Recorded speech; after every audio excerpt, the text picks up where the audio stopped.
Hello and welcome to the Claude Cowork for Beginners Made Easy video course. In this video, we are going to start at the very basics, and I just want to clarify with you how Cowork is different from other AI tools. Because we'll basically talk about the difference between a chatbot, like you might know it from the normal Claude or ChatGPT or Gemini, compared to a personal AI agent on your desktop, which is really what Claude Cowork has become. So before we go into the practical usage of Claude Cowork, we will have a few short videos. I want to cover with you the basic concepts and frameworks that you need to understand why Cowork is different and why it is so powerful. And all of that is going to help you to get the maximum benefit out of Claude Cowork from day one. So I really encourage you to follow these videos and make sure you watch them once or maybe even twice to just take away and get the right mindset about how you can use this powerful AI tool.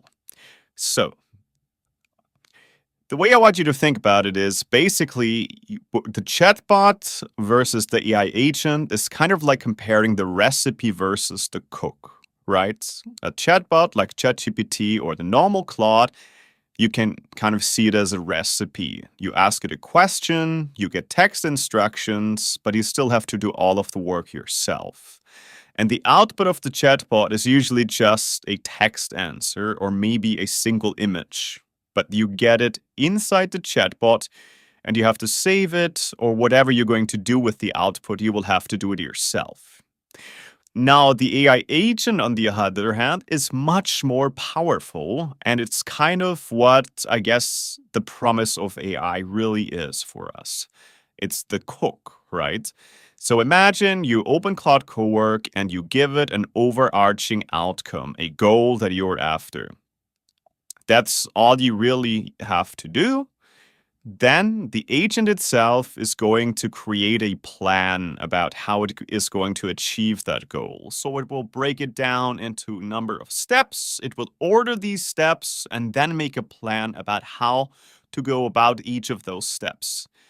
And not only that, the agent is then going to do the work for you. Whether that could be researching on the internet, it could be organizing files, it could be to work in your inbox, or any kind of tasks that can be done on the computer, your agent is able to do them.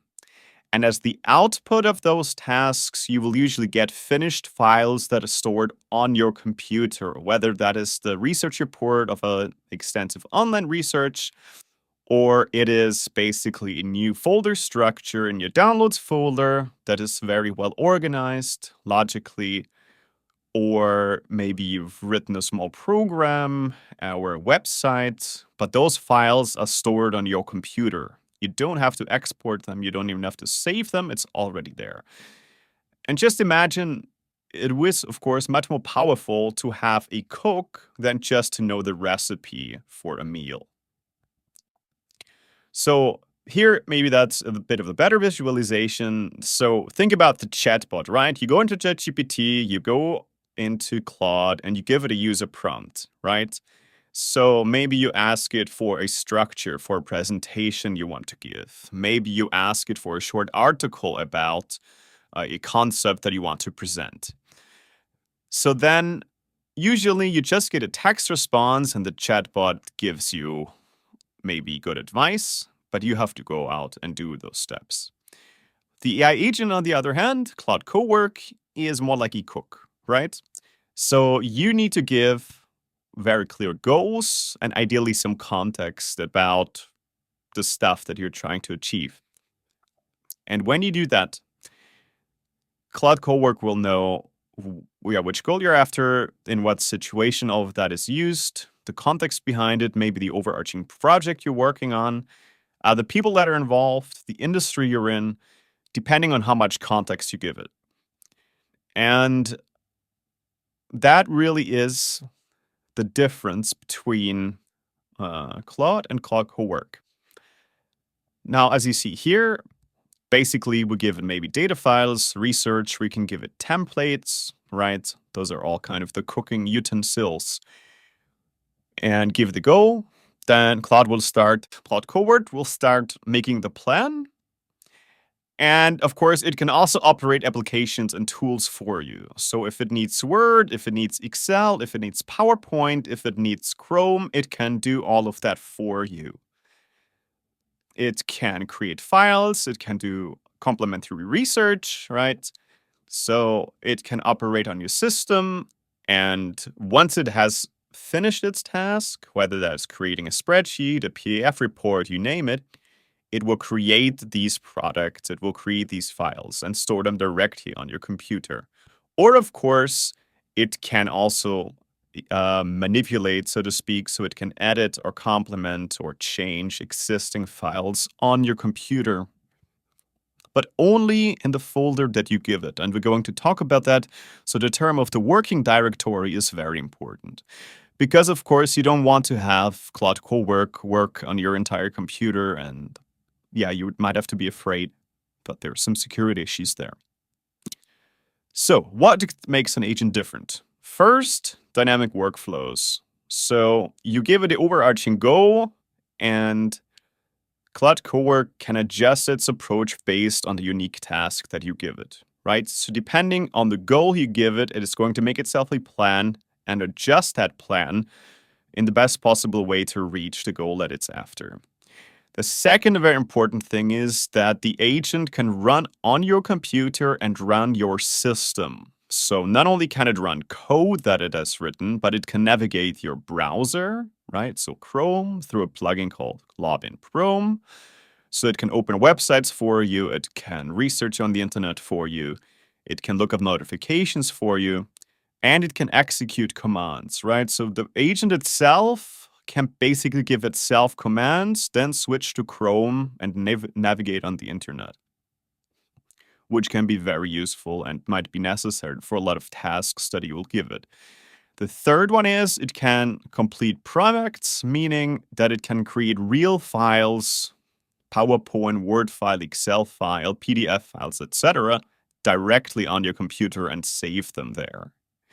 And 4, it can what we call manipulate data, meaning that it can work directly with your existing files and folders on your computer.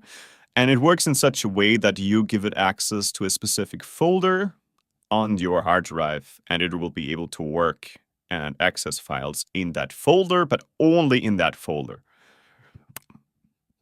So, what could this mean?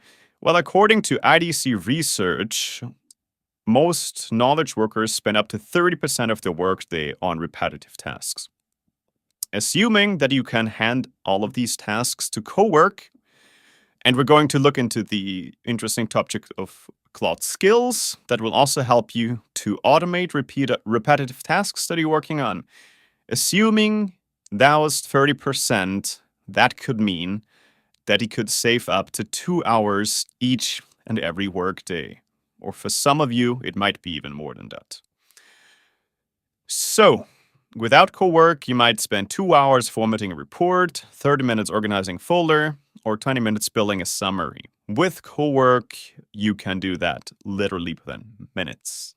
And it's probably going to be an even better result than you would have had otherwise. So the key takeaway is Cowork is a cook, not a recipe. It doesn't just describe what you should do, it actually does the work for you with real files and real results, resulting in real time saved. In the next lesson, we're going to look at the topic of security. How does Cowork make sure that your computer is safe? Because you might be afraid that you're going to lose data or lose privacy, but none of that happens if we do it the right way. Check out the next video.